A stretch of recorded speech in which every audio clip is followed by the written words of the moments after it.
নমস্কার, কেমন আছেন সবাই? সুতপা রান্নাঘরে আপনাদের সকলকে স্বাগত জানিয়ে আজকে আবারও একটা নতুন স্বাদের রেসিপি নিয়ে আপনাদের সঙ্গে হাজির হয়েছি। তো আজকে বানাবো সমস্ত সবজি দিয়ে একটা সবজি ডাল। এটা একটা ইউনিক রেসিপি আর স্বাস্থ্যকর রেসিপি। ঝটপট বানিয়ে ফেলুন এই দুর্দান্ত স্বাদের রেসিপিটা। তো এখানে বেগুন, সজনে ডাঁটা, আলু, গাজর সমস্ত সবজিগুলো ভালোভাবে আমি ধুয়ে পরে কেটে নিয়েছিলাম। তারপর ছোলার ডালটিকে আমি আধ ঘন্টার মতো জলে ভিজিয়ে রেখেছিলাম। দেখুন জলটা ছেঁকে নিয়েছি। ছোলার ডাল কিন্তু অল্প একটু ভিজিয়ে রাখবেন আধ ঘন্টার মতো, তাহলে কিন্তু টেস্ট অনেক বেশি হয় আর খেতেও কিন্তু সুস্বাদু হয় আর তাড়াতাড়ি সেদ্ধ হয়ে যায়, সব কিছু দিক দিয়েই কিন্তু ভালো। তো দেখুন এখানে আমি কড়াই বসিয়ে দিয়েছি। কড়াইয়ের মধ্যে দিয়ে দিলাম সর্ষের তেল আর দিয়ে দিলাম তেজপাতা, অল্প একটু পাঁচ ফোড়ন। এরপর দেখুন ছোলার ডালটা কিন্তু ভালোভাবে ভিজে গেছে। এরপর দিয়ে দিলাম আদা কোচানো, যেটা আমি আদাটাকে আগে থেকে পেস্ট করে রেখেছিলাম। এটা এর মধ্যে দিয়ে দিলাম। ডালটা কিন্তু অল্প একটু নাড়াচাড়া করে ভাজলেই হবে, খুব বেশিক্ষণ ভাজার দরকার নেই। পুরো ভিডিওটা স্কিপ না করে দেখতে থাকুন, অবশ্যই ভালো লাগবে। আর এটা একটা স্বাস্থ্যকর রেসিপি, ঝটপট বানানো যায় আর খেতেও কিন্তু দুর্দান্ত স্বাদের হয়। যারা এখনও বাড়িতে বানাননি, ঝটপট এই সুন্দর রেসিপিটা বাড়িতে বানিয়ে নিন। তো দেখুন আমি এখানে 2 বাটির মতো জল দিয়ে দিয়েছি। এদিকে আমার ছোলার ডালটা ভাজা হয়ে গেছে। এখানে টমেটো, আদা, রসুন, পেঁয়াজ সমস্ত কোচানো আছে।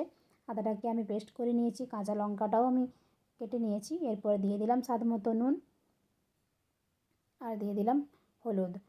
তো দেওয়ার পর এখানে আমি সমস্ত সবজিগুলোকে একের পর এক দিয়ে দেবো।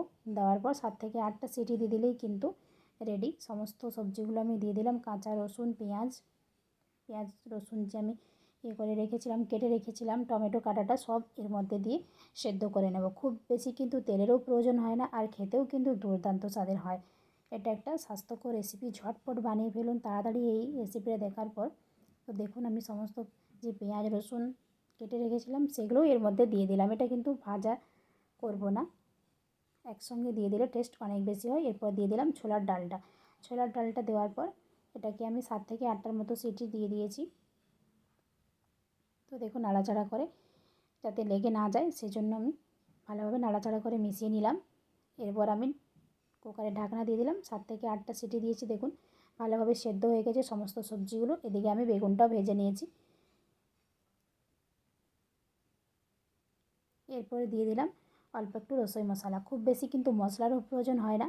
যারা তেল মশলা কম খান তাদের জন্য সত্যিই খুব ভালো। তো ঝটপট বানিয়ে ফেলুন এই দুর্দান্ত স্বাদের রেসিপিটা। এরপর দিয়ে দিয়েছি দুটো গোটা শুকনো লঙ্কা, অল্প একটু জিরে ফোড়ন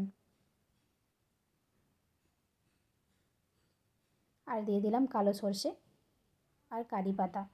দেওয়ার পর এটাকে অল্প একটু লাল লাল করে নাড়াচাড়া করে ভেজে নেব।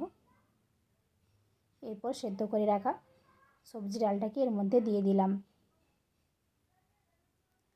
5 থেকে 7 মিনিটের মতো ফুটিয়ে নেব। ভেজে রাখা বেগুনটাও দিয়ে দিলাম। তাহলেই কিন্তু রেডি আজকের এই স্বাস্থ্যকর রেসিপি। তো দেখুন কতটা কম সময়ের মধ্যে কত জলদি বানানো যায়। অবশ্যই যারা এখনও বাড়িতে বানাননি এই দুর্দান্ত স্বাদের রেসিপিটা ঝটপট বানিয়ে ফেলুন। আর আমার রেসিপিটা কেমন লাগলো অবশ্যই একটা কমেন্টে জানাবেন। আর অবশ্যই একটা লাইক কমেন্ট শেয়ার করে পাশে থাকবেন, সাবস্ক্রাইব করতে কিন্তু ভুলবেন না। তো দেখুন 5 থেকে 7 মিনিট আমি ফুটিয়ে নিয়েছি হালকা আঁচে। তো রেডি হয়ে গেছে আজকের এই দুর্দান্ত স্বাদের রেসিপিটা, খেতেও জাস্ট অসাধারণ হয়।